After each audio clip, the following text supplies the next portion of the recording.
Bogert, welcome back, man.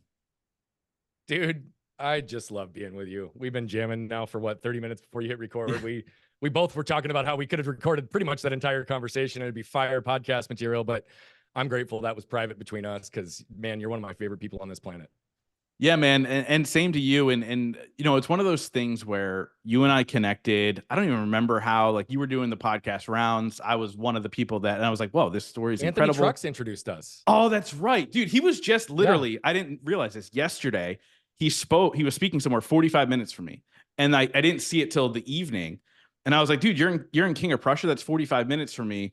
And he's like, "Well, no, now I'm in Dallas." So like he like flew and then flew out and whatever. I was like, dude, let me know next time you're in the Phoenix area. like a week and a half ago. I recorded with him in this new fancy studio for his new show that he's launching. And dude, like I love that guy and I love you. I mean, he's just good people, right? Yeah, he you know, it's funny. Obviously since we've spoken last, I'm now a married man. I'm a stepdad, and you know, Anthony Trucks texted me on Father's Day and said Happy Father's Day. And it's like one of those, like, it's still weird to hear it, man. Like, it's still weird to hear Happy Father's Day. It's weird that, you know, my stepkids get me gifts on that day because it's a role I never thought I would fill. But I think, you know, for what you're doing now too, as a thought leader, as a mentor, as a coach, as all these things, that's something you never thought that a role you would be in, right? Like, you were in the finance world, you were doing all those types of things.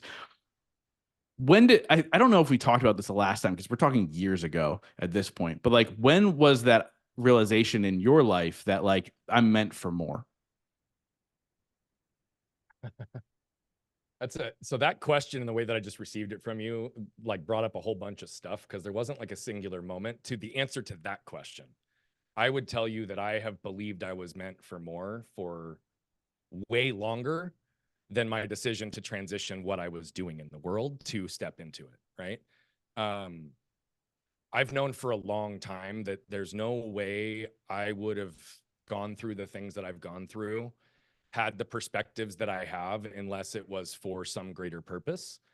And I also, even before the things that I went through, had this sense and belief that I always had this instinct and this belief that I was meant to be impacting people at a big level. And I've always had that. Now, pragmatically, there was two touch points that led me down this path. The first was when I was 27 or 28 years old, and my bank account was full, but I found myself completely empty. I had all the what's in the world that I ever wanted, and it cost me who I was, that I leaned in and hired my first coach. Now, Ben Newman, who many people know today, was my very first coach. And a month into working with him, he said, Brian, you got to be doing this. I said, what are you talking about? He goes, dude, he's like, you've got an unbelievable personal story. You have an unbelievable professional story. He's like, all the stuff you do in philanthropy, all the things you're always doing to help people. Why would you not get paid for it? And I literally told him to fuck off. I said, dude, I'm paying you a lot of money not to tell me how great I am, but to help me figure out this other shit. Like, why? Like, I don't want to add something else to my plate. Like, it was not even on my radar. Right. But why I paused there is because the two moments, and this was the first one, were someone outside of me who saw me in a way I was incapable of seeing myself. Mm. And so he spoke truth to me and dribbled it for 9 months. And it was 9 months later that the universe sent me a sign that I couldn't refuse. And I jumped in. But it still wasn't to do it full time. It was like, here's my side hustle. Here's my passion. Here's how I'm going to do these things. And I did that side by side for 5 years. It was 2019 that my wife and I went away for a weekend. And this was really the one that pushed me over the edge. We were driving back to pick up our kids. And she said, hey, how would you feel if you didn't have to go to the office on Monday morning? I like laughed at first because I was like flooded in my fear, drowning in my doubt, swirling in my shame all in that moment. And I was like, babe, that's a loaded question. Why don't you tell me more? And essentially, she wanted to tell me that she believed that I was operating in a position of fear that she'd never seen me operate, that I'd convinced myself that we needed the money, the status, the prestige. I mean, our business at that time was 15 million. At the end of that fiscal year, we passed 16, right? We were growing pretty aggressively and money was in the bank. We had all the things that we wanted, but she's like, I think you've convinced yourself that's what we need. And she said, I don't care if we live in a cardboard box in the corner. What we need is 100% of you, and we don't have it. Mm. And then she also went on to tell me that she thought I was barely scratching the surface of my potential. And she knew I wasn't having the impact on the world that she knew I wanted. And so she basically encouraged me to look inward, and she gave me permission to pursue this idea of leaving my other business and taking a gamble to go see what could happen. And so that was 2019. 10 months later, June 1st of 2020, I was done. I executed my buy sell at the end of that fiscal year. I wrapped everything up, laid a foundation, and here's where we are. Those were the two things that pushed me in the direction. Dude, I love it. And by the way, shout out to your wife for recognizing that. I love stories because my wife is an independent, driven, incredible woman who supports me in all my craziness. But she's also the one to be like, well, what about this? Right. And so like when you have a partner like that in life, it changes the game. Right. And so It does. what has that marriage meant to you through the years? And I think sometimes when we have something precious, we don't always notice it until a big moment. So like for you, what was your understanding of like what you thought marriage was and what marriage is to you now? I've got chills through my whole body when you ask that question. I have always deeply valued my marriage with my wife. I talk often about the first time I really remember feeling real raw emotion was on the couch with my daughter when I was 32. But the truth is, the moment that I felt it first was the day of our wedding. I was a blubbering idiot all day. Like, and when I say that, I want to be really clear. I'm not teasing men who cry. I think men who cry, it's a sign of strength. It's that it's so foreign to me, or it was at that point in my life, especially, that the fact that I'm literally like on the verge of tears and crying all day. And I was happy. I was excited. I didn't identify it as a positive emotion. I'm like, what the fuck are these tears? Like, what's going on? Like, right? Is this what I want to do? What's going on? We don't have a single good wedding picture because I don't have a good cry face and I could not contain it, right? It was one of those where the doors opened and I just like fell apart. And if people didn't know, they'd be like, man, like, is he like terrified? Is he scared? No, it was like pure joy, right? Like, but I didn't know that then. I have always deeply cherished my wife, but there was also a lot of things that I was unconscious to. A lot of things that I was unconscious to as it related to my own emotional triggers, my behavioral patterns, the environmental conditioning that took place that we really didn't experience in our relationship for the first 9 months. We experienced it when we started to live together, and then there were certain things that were amplified when we became married. And so there was this big transition that took place, but I would have told you that we always had a good relationship.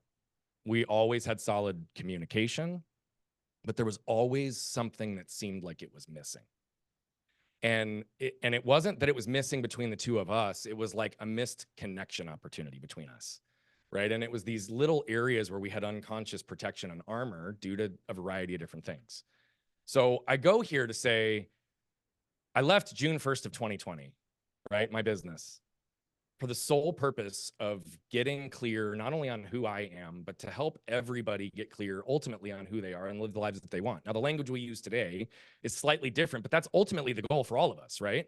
Yeah. And that's what I wanted. And I'm pouring myself into the world to do these things because my wife pushed me down this path, right? Like she gave me the permission to do this.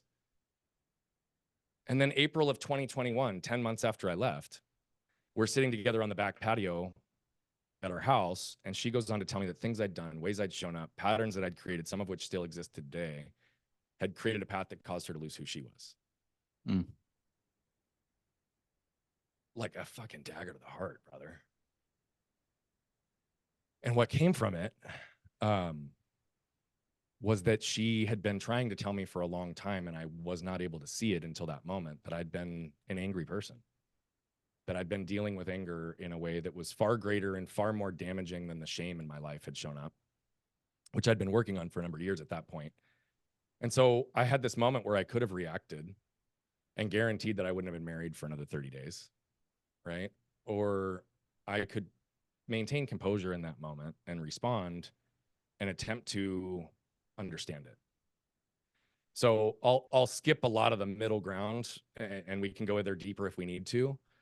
But essentially, it put me into a path where I made a promise to her on that day that I was going to do everything in my power to ensure that the negative effects of anger would not affect our house as a result of me again, knowing that I'm human and knowing that I would, right? But I was doing everything in my power. The following 18 months, it happened maybe 3 or 4 times, right? And nothing so severe that it couldn't be repaired, and we stepped into and we moved through it and we learned from it. It's happened 0 times, really, in the last 18 months. Mm. And so today I sit here and I often talk about my wife and I've been together almost 18 years. We unconsciously hid from each other for about 14, despite the fact that we really wanted deeper connection. We didn't know how to get there. And my wife has only felt completely emotionally safe with me for 24 to 36 months. Wow. I also say that because it's not a coincidence that we have the best relationship, the deepest amount of intimacy, the most amount of trust, the greatest partnership holistically that we've ever had. We reverse generational patterns in our home. My kids don't even remember having an angry dad, right? And it's also funny that in 20 years as an entrepreneur, she's never had a single desire to be involved in our businesses until she experienced emotional safety in the home. But my wife is one of the best integrators and executors that I know. And like you described your wife earlier, right, who keeps all your crazy in check and guides it and directs it. My wife just seemingly always knows what to do with my crazy and has an ability to communicate it to other people in a way that I'm not capable so that more things can get done. You know, I say that because that was the real transition, is in these last couple of years, is understanding that we both had to get to a place where we realized that we were not in a fight with each other, that we were in the fight together, that we were on the same team, that if we could remove our armor, we could heal the shit that was causing us to react, we could find ways to communicate and create grace, then ultimately we had an opportunity to actually have a meaningful relationship and to go to depths that we didn't believe were possible, and to recognize and show that, like, no matter how bad it seems it can be, if we both are on the same page, then we can get there. And so we had to realize that neither one of us cared about being right anymore. We cared about getting it right for each other and for our kids. Mm. And so that's our sole focus today. And it's meaningful. Now, I want to sit here and be really clear. That doesn't mean we don't ever have skiffs or arguments. Shit, we had one this morning, right? Like over something that's just like, there's a lot of life that happens and there's stressful moments and there's these places that we divide and connect. So I don't sit here like, oh, we are perfect and we never argue anymore. No, but the arguments are now productive. They're not damaging. Mm. Right. And so that's the big difference, is that, you know, we have a real relationship now in a way that I didn't know was possible, honestly. If you told me you didn't argue, I'd question whether it was actually a strong relationship. I always say, show me a couple that Right. doesn't argue, and I'll show you 2 people that are totally checked out. Right? Like that's just human nature. You know, the idea that, you know, you're 2 individuals trying to do life together. It becomes, you know, this whole thing. And if somebody ever asked me for marriage advice, which they don't, I'm new to the game. But if they ever did, I would say wait till you're in your mid to late 30s to get married, and make sure before you get married, you've been through a lot of heartache and pain and failure. But then most importantly, you did the work to overcome all those things and realize how you're actually the person damaging all those things. Then get married, and then it's a healthier relationship. But you guys figured that out together, which I think is beautiful. Now, you mentioned the last 18 months of your life and how you haven't had a blow up. You haven't had these things. Now, before I hit record and last time we spoke, you were talking about how for the last 18 months, you've been physically pain-free, which people can go back and listen to the story. And the last time I interviewed you, you severed your arm when you were a kid. Now they've put it back on and so forth. But with that being said, like, how much is that connected? Being able to heal. And so there's 2 parts to this, right? Like you not having an explosion like you haven't had in the past, how much is that connected to not having the pain? Secondary, doing the work in order to address the anger, which was caused by trauma, how much has that affected you not having pain? Does that make sense as a question? Yep. It makes complete sense. I would tell you that the second one, there's a ton connected to. The first one, it's loose. Okay. So what I mean by that is that I think that the eradication of pain is massive in lots of ways, because it opens up capacity, it opens up focus, it opens up time, it opens up energy, right? It opens up all these things for us. And for perspective, just so that people can understand, you did give a like real brief of my story, but I lived in daily physical pain for nearly 31 years of my life. And so that's the part that I want people to like have some perspective on. And every 3 to 5 years for those 31 years, I would notice a significant deterioration or progression that increased my pain as it relates to the unique anatomy in my body and the trauma that was put on my body, right? And so I had to consistently change things that I was doing, supplements I was taking, movement. I mean, you remember there were periods in the beginning part of our relationship when my pain was probably at the highest it'd been in my life. Yeah. Obviously, also not coincidentally connected to the time that I was unpacking the anger and going through all the stuff in my marriage was the worst physical pain that I was experiencing. But it would sometimes be a 2 to 3 hour morning routine just to get myself moving. Yeah. Okay. And so I want to say that I actually did the healing and learned the tools to put myself in a non-reactionary state before the pain was gone. So do I believe that now that it's gone, it makes it even easier? Yes. But it wasn't like the pain was the reason that I'm not reacting anymore. And I think that's an important distinction. Okay. But to the second one, most people have asked me, and you know what? I'm gonna pause and expand on that for just a second. I had to really get to the core of understanding in myself the cellular memory that was being activated in moments that was causing me to react and take actions that were not congruent with my intent.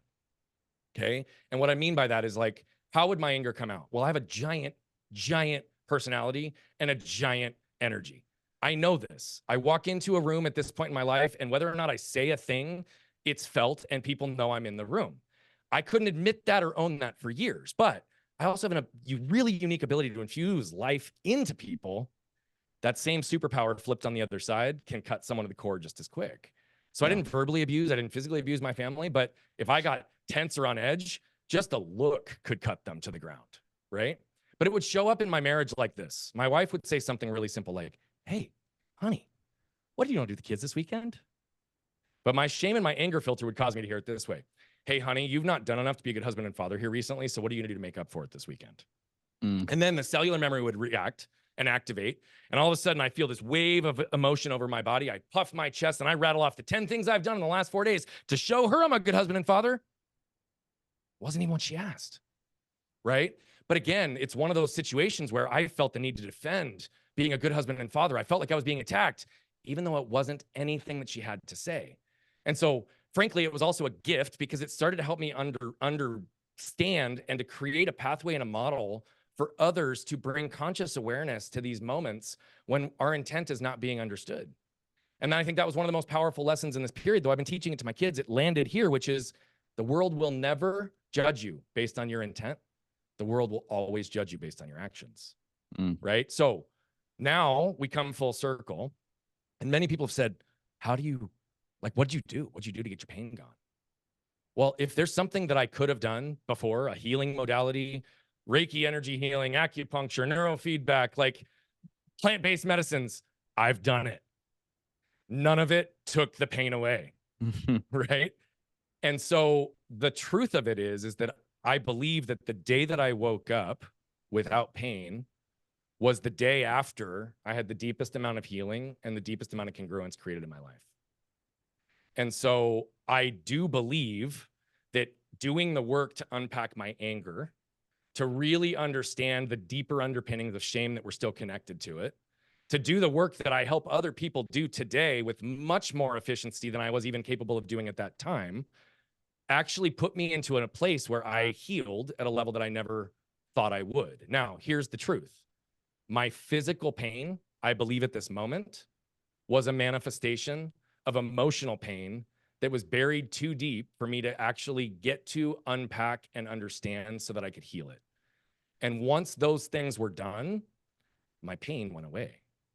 And so it's very interesting to me because I would have told you that all my pain was because of the physical things in my body.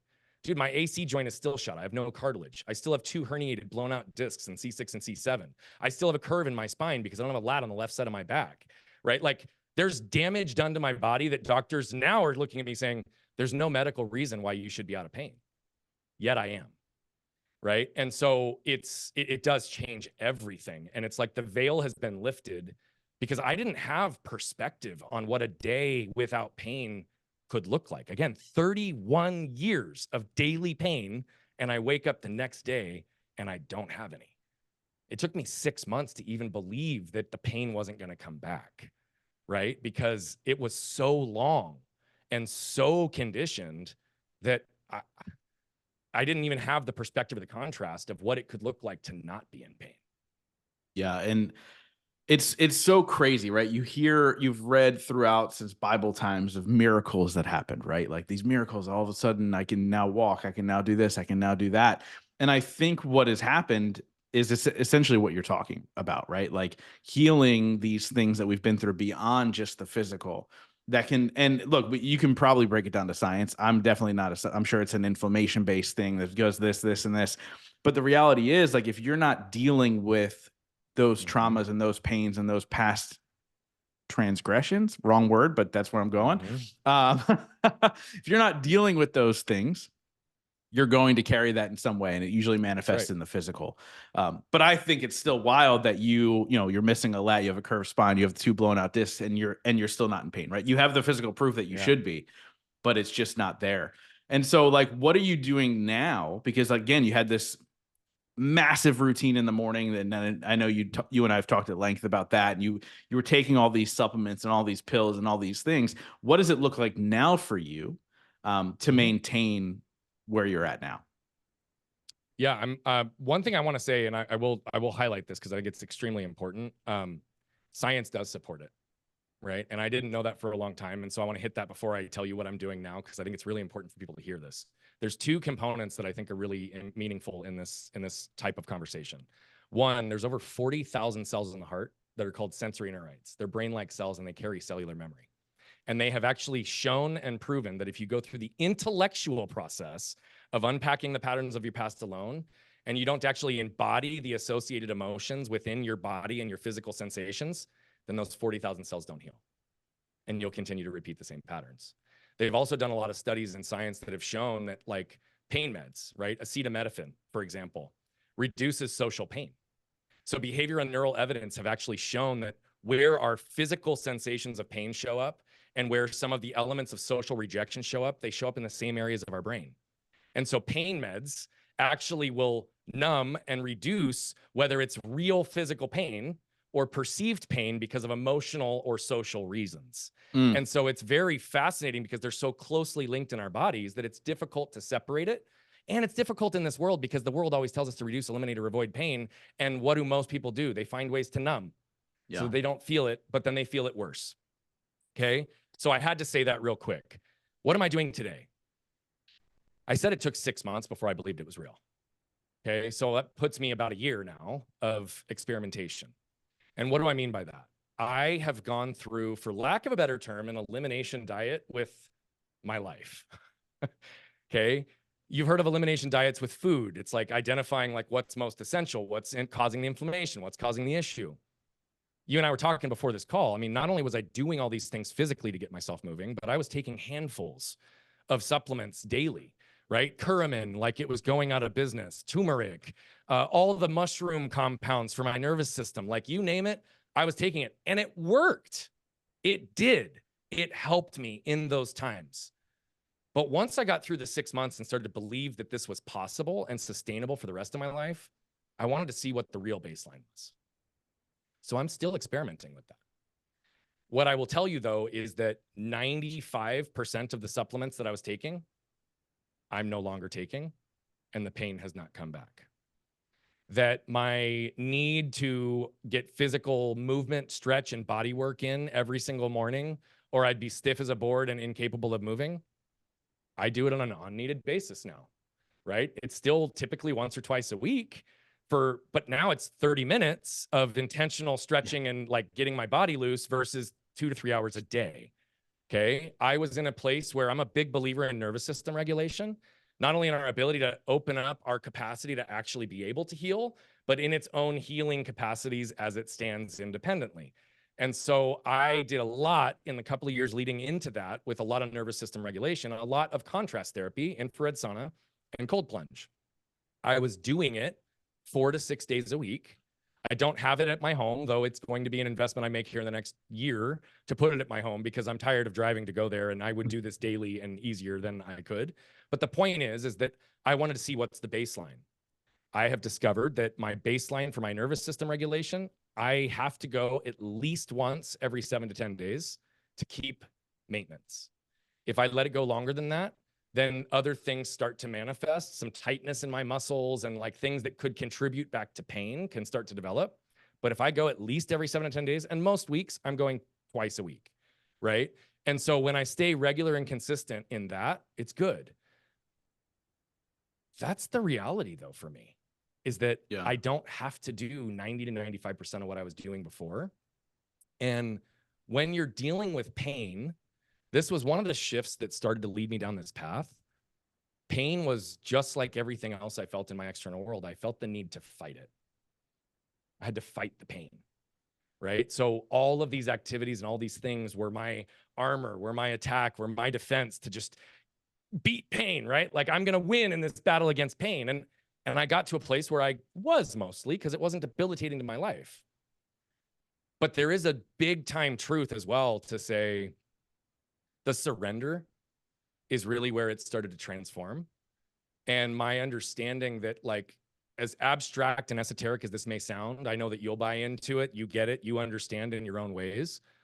But like even down to the level of visualization in my meditation around cellular healing and transformation, right? Around my ability in a moment, if I feel a tension or a tightness, to pause for just a second, focus my breath into that part of my body and realize that I have the power to release that tension and that energy in any given moment I choose, right? Instead of locking myself up in all these moments repeatedly that just get me tighter and tighter and tighter throughout the day or the week, right? Like those little moments, even I told you, my wife and I got into an argument. It was only like 20 minutes before this freaking call. And I was like charged.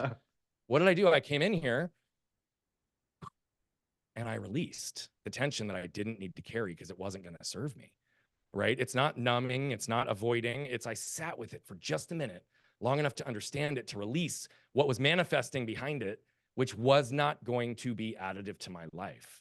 And so this always goes down to one of the original concepts you and I talked about on your first show, which is embracing pain to avoid suffering, right? Like it's difficult to create new patterns and intention that actually allow us to live with a life without pain. But the other truth of this is that the unconscious part of me had already confined myself to a terminal life sentence of pain. Meaning I believed I deserved it. I believed that it wasn't possible. I wasn't open to what could be. And I used to wear on my sleeve a badge of honor that I was a practitioner of pain. Like that was something to fucking brag about. Right. And it wasn't ever coming from a place of bragging for me. It was like through the lens of I understand pain emotionally, physically, spiritually, mentally. But the reality of it is we all have the ability to live without pain. And that's what I'm attempting to help the rest of the world do today. And that's one of the areas that I'm helping the world suffer less is the physical sense, because most people experience the world physically first. And many people only ever experience the world physically and never beyond. And I'm trying to allow people to realize there's so much more. Yeah. So, how important is curiosity when it comes to growth? And the reason I ask that question is because I look at all of these modalities you've looked into, all of these things, and now you're in the experimental stage. And, you're, as somebody who speaks on stages and all those things, we're constantly changing our perspective in order to deliver on a deeper level. So, how important has curiosity been in your growth? Oh, it's everything. It's everything. I wouldn't have told you that 5 years ago, but it was still true then too. It's funny. I haven't talked about this because it just happened in the last 2 weeks. But my wife, in a moment, had communicated some things that I think are connected to this curiosity piece, right? Like I am one of those, and you know this about me to know that like I don't really dabble in anything, right? Like I just don't. If I do something, I go to depth and I go to like mastery. And that's just how I'm wired. But what I had never really paused long enough to understand is that I was forced to get creative to figure out how to do everything from basically age 7 on. I lived a lot of my life shattering other people's expectations and shattering my own to show people what I was capable of doing because of the limitations that were being placed on me. Right. But it was also part of who I was at the core. I mean, at 2.5 years old, I told my, and this pre-accident, I went up to my dad and told him to take off the training wheels on my little 12-inch bike because I was ready to ride my bike without training wheels. And he walked me through it. He said, well, you could crash, you could hurt yourself, you could do all these things. And I said to him then, take them off. And I got on my 12-inch bike and I rode it because I decided that I was going to, and I made this discussion and this decision. Why I bring the attention to that conversation is I couldn't touch the ground on my 12-inch bike because I was 2.5 years old and not capable of touching it. So what would I do? I would crash my bike to stop it. Okay. But why do I bring this full circle? Because when I was 8 years old and I'd been through enough recovery about a year after my accident, we decided that it was time for me to get back on a bike. I had to completely relearn how to ride because my balance was off. My ability to hold onto the handlebars was different, right? I had to learn to compensate because I wanted to ride a bike and I was not going to allow like, oh, well, you don't have a tricep, or, oh, you can't control that side of the handlebars, or, oh, like whatever. I wasn't going to allow that to stop me. And so curiosity always had me problem solving, and it always had me looking at things in a really unique lens because I had to, right? I had to learn how to tie my shoes with one hand until I had enough dexterity in my fingers to use both. And the list goes on. Why I bring this to attention is like, what's funny is I never really viewed my situation having had put amplification on a superpower that I already had. But it forced me down this path, which is, I think, part of the reason I'm able to be so present with people and to see things so uniquely and to be able to describe things in ways that are so different than the normative population, because my lens is genuinely unique in the things that I've had to navigate. But curiosity was the foundation of it, right? And so I've always had an intellectual curiosity. I didn't have emotional curiosity for a lot of years. I've always had a physical curiosity because it's how I moved through the world. But I also lacked that emotional curiosity. And so why I wouldn't have told you that 5 years ago is I hadn't applied it in the same way to my internal game as I had to my mindset, which is arguably internal, and my physical game. But the reality of it is curiosity is the only way I got through the anger.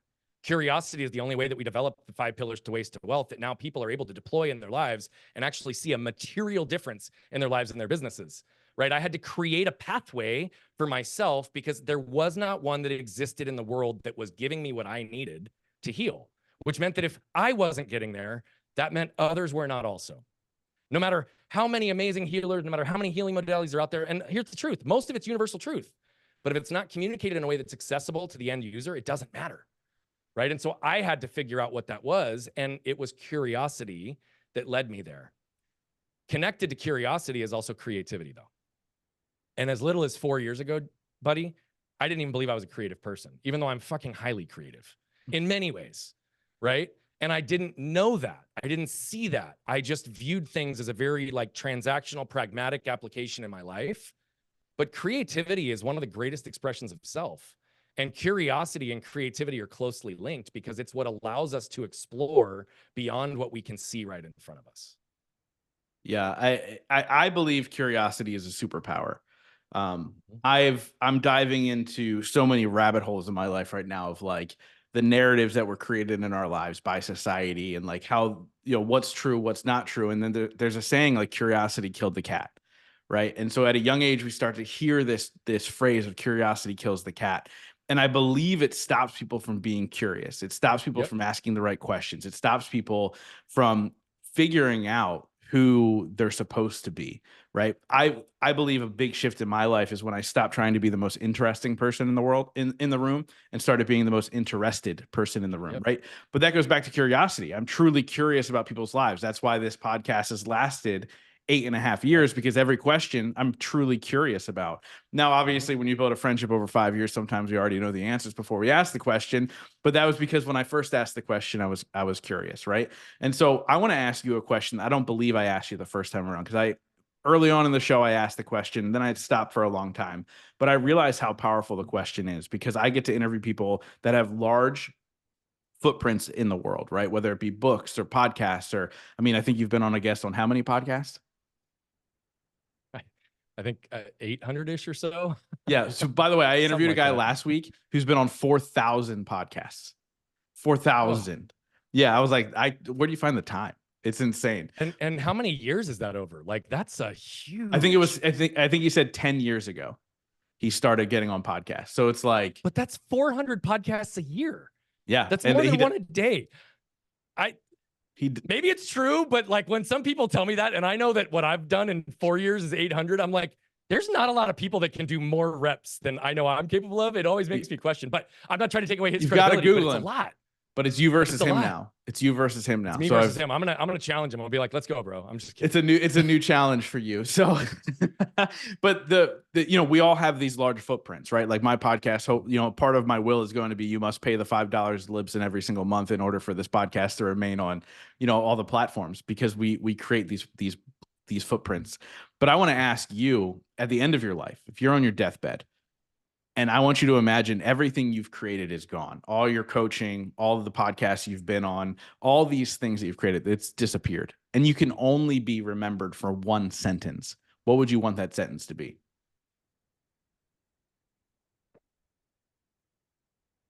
Brian Bogert lived his life in a way that allowed his truth to give others permission to live theirs.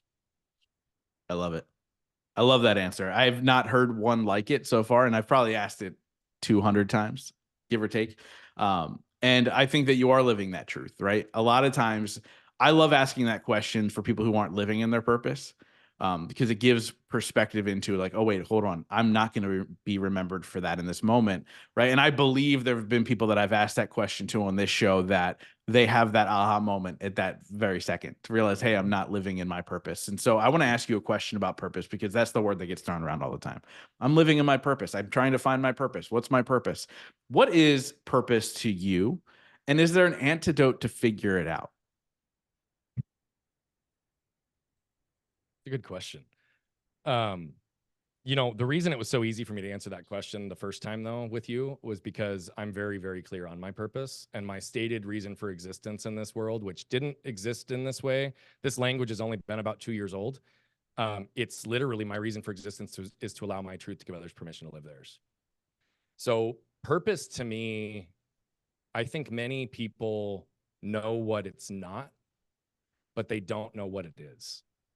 Right. And I found that very, very often in this world when I ask someone, what is your purpose? Most people don't know. Right. And they really don't even know how to begin to explore it. I actually think that if we do the work that's required for us as humans to just exist and grow and be open and maintain curiosity, I think in many cases, purpose actually finds you, not the other way around. And I say this with the full understanding that my first stated purpose didn't change for 10 years. And I would suggest that my first stated purpose put me on a path of intentionality that allowed my real purpose to find me. So there is some level of like putting something out there to test and refine and get reps in understanding what it is. But for me, that purpose is something that becomes a guiding light. It becomes something that we can use through success filtering questions. It's something that can literally fuel us, power us, give us abundant access to energy if we're open to what it really is and we're not worried about what it looks like to the outside world. Right? If we allow ourselves to embody our reason for existence, which again, many people don't find for years until later in their life. I feel very blessed in this moment because had it not been for those two people, Ben Newman and my wife, to see me in a way where I hadn't seen myself, who knows how many years it would have been before I stumbled upon my real purpose, right? Today, I like literally am living in abundance and momentum, and I love what I do. I love how I do it. I love the people I get to do it with. And I feel like I'm just scratching the surface of where it's actually going to end. But what I also want to be clear on is that my purpose also starts through the way that I view my world from a hierarchical perspective, which is me first, then my family, then my business, then my friends and community beyond that. And a lot of people don't understand that hierarchy or that structure, but why? Because I believe that investing in you is the least selfish investment you can ever make. It's the one that will pay the greatest dividends that you will ever have in your life. And I say this because I can also put numbers to this. In the last 12 years, I've not had a single moment that I haven't had at least one outside coach, if not multiple, up to and including therapists, counselors, other healers, like all fit into that bucket. And I've spent $750,000 on coaching in the last 12 years on myself, right? 750 grand invested over 12 years to get myself to the place where I am today, where people are like, how did you get here? A lot of time, a lot of energy, a lot of investment, right? Yeah. Now, did every dollar that I invested there pay off? No, but I invested in myself. And what it led to was clarity to be able to invest in my family. Because I've said for 20 years that being a husband and father was the most important thing to me. It's the only thing binary in my world, but my actions were not congruent to that statement, right? This work in putting an intentional, focused statement and purpose out there actually allowed me to realize that I was incongruent, because what I was preaching to the world was not what I was living in my own home. Even though I've always been a great husband and I've always been a great father, right? There was elements of it that were not completely transparent, and therefore they weren't 100% authentic. And so I wasn't able to actually move them forward. But then my business is the foundation that supports my family and myself, right? And so all of that matters. But it's funny because I have people who tell me this, and this sounds really bad, but I'm clear on this. I have a lot of really good friends. I have a lot of amazing relationships. And so I often say, because people come to me often and don't fully understand that the things that I get paid for are the things that they want to talk to me about. And I have to set clear boundaries on certain things. And sometimes, right, I'll just ask, what's your intention? Like, are you needing my coaching advice? And often people who don't really want to lean will just say something like, well, I just want to be friends. Cool. I don't need any more friends. Right? Now, that doesn't mean I'm not open to more friends, but most of my clients become friends and maintain to become friends for the rest of my life, whether or not they're working with me. But what I also then reflect back to people is like, hey, I just want you to understand that if you want to be my friend, identifying energy to create new friendships and new pathways in that part of my world, especially today, is the last of my priorities. So if that's what you want, cool. I don't have anything on my personal calendar for 6 to 9 months. So is that when you want to connect? Yeah.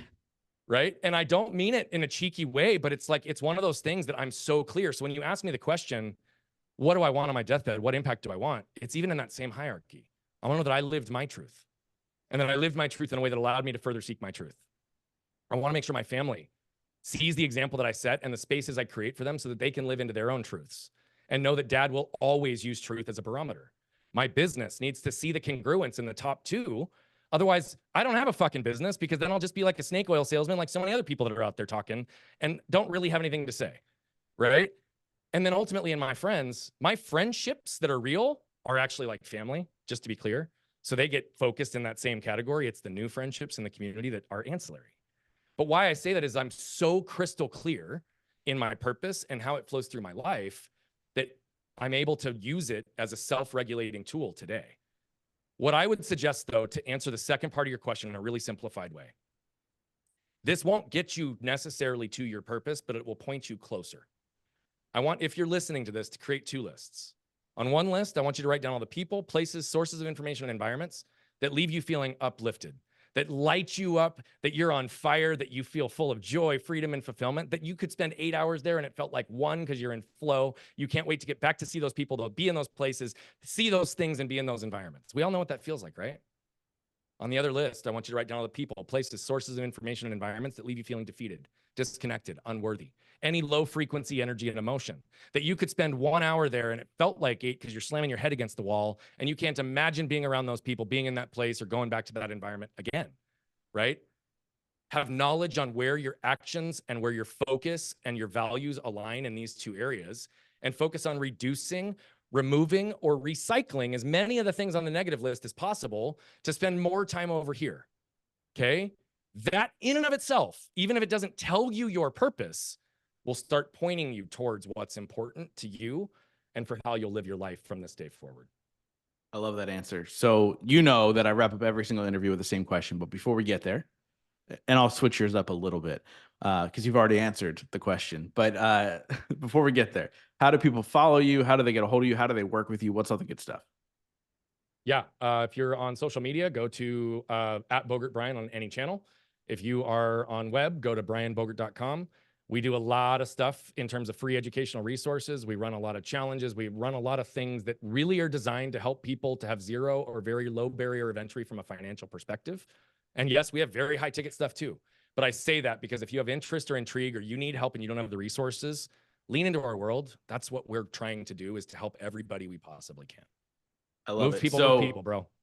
when you were answering that last question, I was doing a couple things, and it wasn't to ignore you. I just got curious, and I looked at my side wall, which used to be my back wall, and there's a photo of you, and it says what episode number you were, which you were episode 328 the first time around. You had no facial hair. You didn't shave the sides of your head. You look like a different person. You had a buttoned up shirt on in the photo. I don't that think I I have. had a full sleeve either then.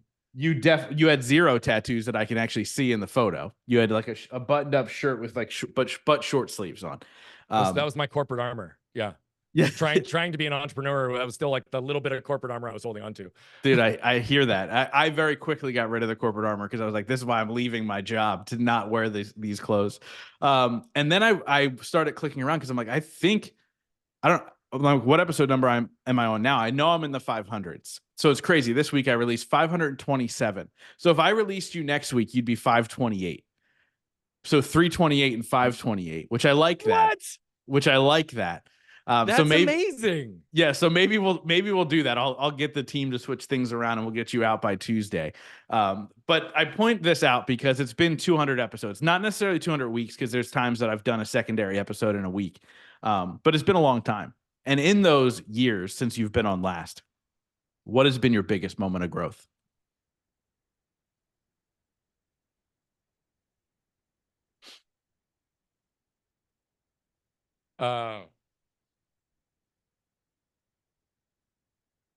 Two and a half years ago,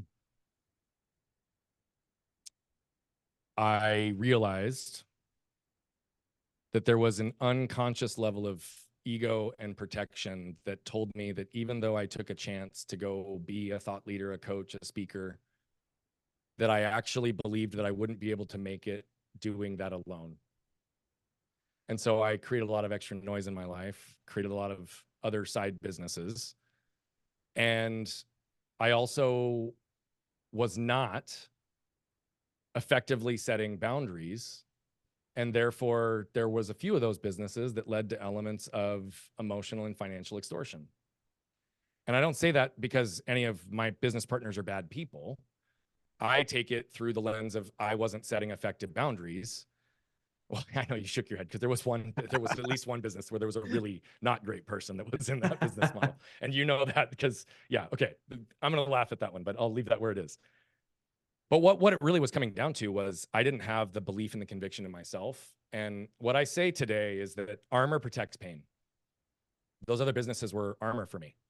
They were supporting the ego and the self-preservation that were supporting and trying to protect me from the area that, though I really wanted to lean in and go full force, I don't know that I really believed it, that I was capable and that people would want to lean in and follow me.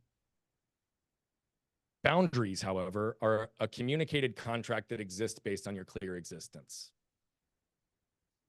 How can you ever effectively set boundaries in your life and then reinforce them if you're not clear on who you are and the reason for your existence?